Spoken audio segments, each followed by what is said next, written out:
السلام عليكم، مرحبا بكم في قناة مطبخ مرضى السكري، القناة اللي عودتكم أنها تقدم وصفات ونصائح لأصحاب داء السكري.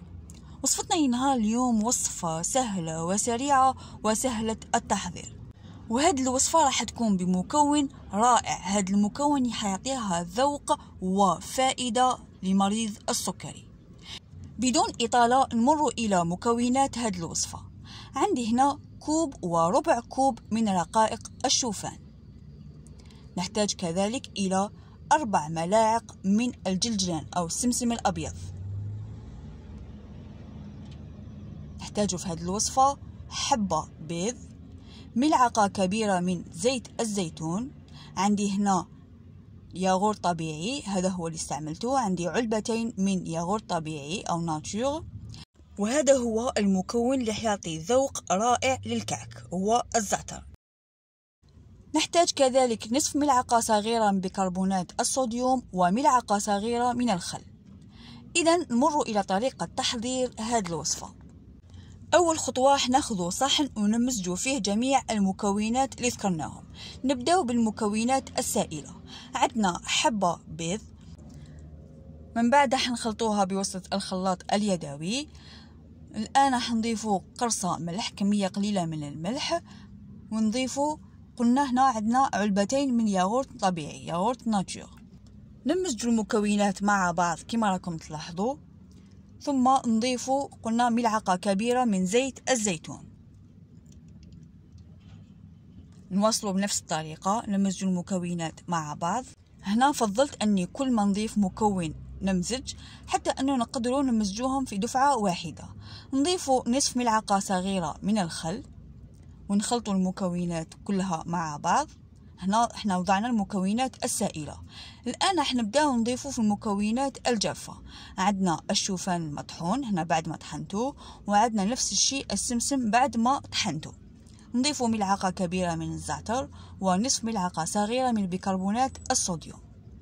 الآن بعد ما وضعنا المكونات الجافة مع المكونات السائلة نمزجوهم جميعا مع بعض بهذه الطريقة. كما قلت لكم طريقة جد سهلة وسريعة التحضير. إذا بعد ما خلطنا المكونات مع بعض هذا هو قوام الخليط، هذه هي النتيجة. الآن كما راكم تلاحظوا حنستعمل الكيس الحلواني لأنه هو حيساعدني باش نفرغ الخليط داخل القوالب. إذا بطبيعة الحال راح نملأ هذا الكيس بالخليط اللي حضرناه. إذا بهذه الطريقة نكملوا كامل الكمية، نملئوا الكيس، ومن بعد راح نوريكم الخطوة الموالية. أما بالنسبة للمول، هذا هو المول اللي حنستعمله كما راكم تلاحظوا بعد ما دهنته. كما نقدروا نستعملوا هذه القوالب نفس الشيء، لازم ندهنوهم يعني اللي كان متوفر عندكم. الآن راح ناخذ كأس نوضع فيه ملعقة كبيرة من السمسم الأبيض، ملعقة كبيرة من السمسم الأسود أو السانوج، وتقريبا نصف ملعقة صغيرة من الزعتر بعد ما رحيته، يعني الزعتر مطحون. نمزجوهم مع بعض كما راكم تلاحظوا. من بعد راح نوضعوهم هكا في القوالب ولا في ليمول كما راكم تشوفوا، كما راكم تلاحظوا. يعني هذا هو حيكون سطح الحبة. إذا نكملوا بهذه الطريقة كامل المول، وبعد نوري لكم الخطوة الموالية. الآن بعد ما وزعنا خليط السمسم الأبيض مع السمسم الأسود في المول، راح نبداو نوزعوا الخليط في المول نفس الطريقة كما راكم تلاحظوا بواسطة الكيس الحلواني. طريقة جد سهلة والنتيجة رائعة كما راكم تلاحظوا. طريقة جد سهلة. وبعد ما كملت الكمية كامل راح ندخلوهم للفرن على درجة 180 لمدة 15 دقيقة. إذا بعد 15 دقيقة بعد ما طابت الوصفة تاع اليوم أو الكعك تاع اليوم، راح ننزعوه من القالب ونخلوه يبرد. لازم نخلوه يبرد جيدا باش نقدروا ناكلوه. إذا راح نوريكم كيفاش نديمو ليه ولا ننزعوه من القوالب باش تشوفوا النتيجة فقط، باش تشوفوا أنه ملصقش. وتشوفوا انه الجلجلان او السمسم الابيض والاسود اطاولو يعني منظر رائع. اذا نوضعوه يبرد، نديموليوه ولا ننزعوه من القوالب اولا ونخلوه يبرد. وفي الاخير هذه هي النتيجة لوصفتنا لنهار اليوم.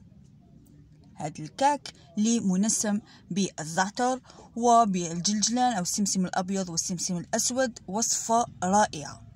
وفي الحقيقة هذه كفكرة يعني لمرضى السكري يقدروا يتناولوه مع الشاي، كما يقدروا يتناولوه على العشرة يعني ما بين الوجبات.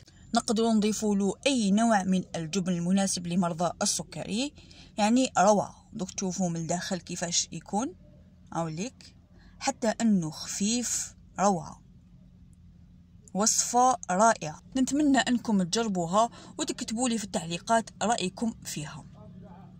كما قلت لكم مناسبة لمرضى السكري، بحيث انه في وقت الجوع نقدروا نتناولوا هذا الكعك. في الاخير نصيحتي لكم تهلاو في صحتكم وفي والديكم. الى اللقاء.